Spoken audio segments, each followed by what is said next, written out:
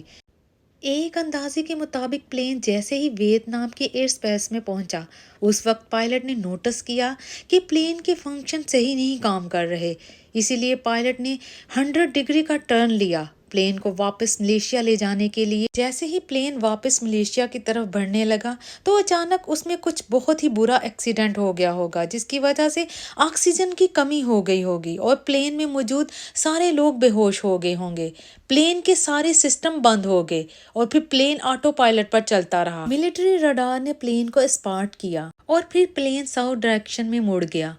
پھر اسی طرح پلین چلتا رہا، اور آسٹریلیا سے تقریباً 2000 کلومیٹر دور سمندر میں کریش کر گیا۔ تو یہ تھی ملیشین ایئر لائن کی مسٹری، اور اس کے بارے میں کی گئی کئی تھیوریز۔ آپ کا اس کے بارے میں کیا خیال ہے؟ کامنٹ سیکشن میں ضرور بتائیے گا۔